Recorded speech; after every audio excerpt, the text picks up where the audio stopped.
talk to the teachers.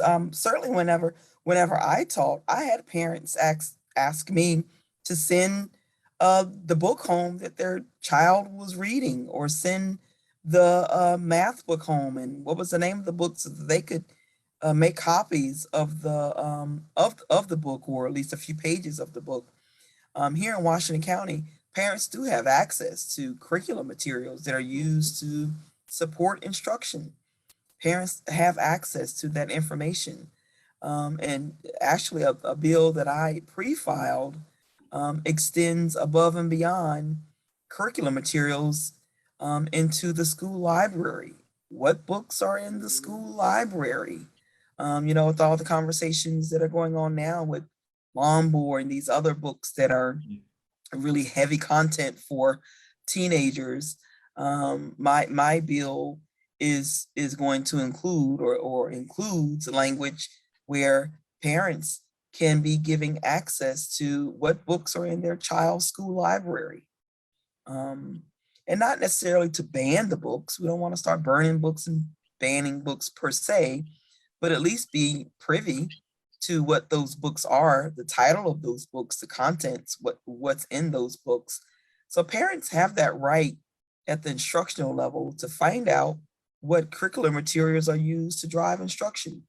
Again, though, you're saying parents. I'm asking, though, what about other people who aren't parents? What about people who want to know what's going on because they're still concerned It's about what's public going on? information. Yeah, Okay, it's that's public, what I was public curious about. information. I was Right. not Parent, sure. uncle, you don't have And- kids, it's parent information. And- I will, Public information. I think I would add in that parents have particular power and influence in this discussion, right? And I think that, Yes. the problem is if outside third parties start getting involved, I think a little bit of the power gets sucked away from it. Not that it can't be there, but I really do feel that this is a mission for parents specifically because it's their kids. And I mean, I would love to see a legislator get up and argue why a parent, look at what happened in Virginia, right? Yeah, no, I know. People I didn't remember care Terry about the special McAuliffe said interests. Parents should right? have no say, and that's what cost them the election. Yeah, I know exactly. Nicole Hannah Jones, 1619 Project, she just said the other day, I don't know why parents should be involved in the classroom or whatever. Yeah. Like they're all insane. And I'm not saying that everybody and their brother should have a say in what's going on in kids' classrooms. No, but I am saying that, people should have the access to transparency, because ultimately the public schools are the breeding ground, the indoctrination of what's going to be going on for the next generation. The thought police ultimately. So to know what's going on, to know how it's going on, to know what the propaganda is, that's how we can actually fight it and confront it. If we don't know, if I don't have kids for another 5 years and they're not in school for another 12, 15 or whatever, by then it's already too late, because what's going on in schools will get worse and worse. To get involved now and to know what's going on now, it's to be proactive. So I attend the think school you board are- meetings. Mhm. Yes. I Attend did the not school know board they meetings. are public. Yes, Oh, they are. they are. Go Yes. on I don't Cedar know County's these things. website. I am a layman, average Joe. Look, my collar might be white, but I'm a blue collar working class guy. No, you can roll up in your county's Yeah. school board meetings. The public ones, listen. not the ones that are closed session, but certainly. the public ones. As a voter, you have a say on who serves on that school board.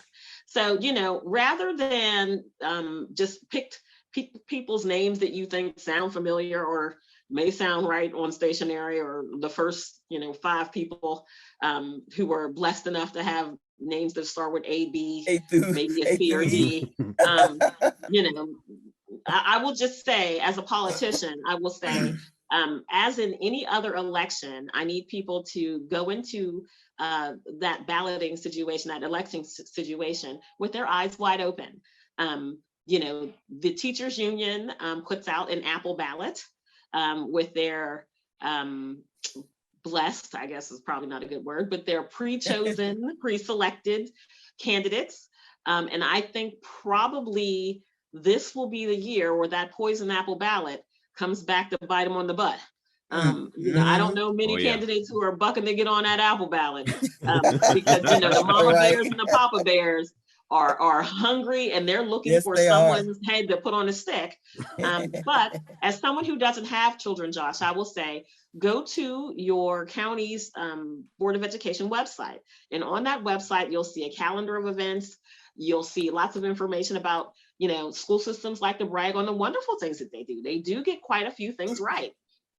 And sometimes things that don't go quite so right, you can tell because they're having meetings about it. And I'm going to tell you, this is not a moment where you're going to want to bring some Fisher's popcorn and a cold drink and sit back. It's not the most exciting thing you ever do with your life, but it is quite informative, and it'll give you, as a prospective new parent, or someone who's considering moving to a particular county and settling down with a family, an idea of that, if that particular school system kind of falls in line with your personal beliefs and what you believe your family's beliefs will be. So there are plenty of ways to get that information. You just have to look for it.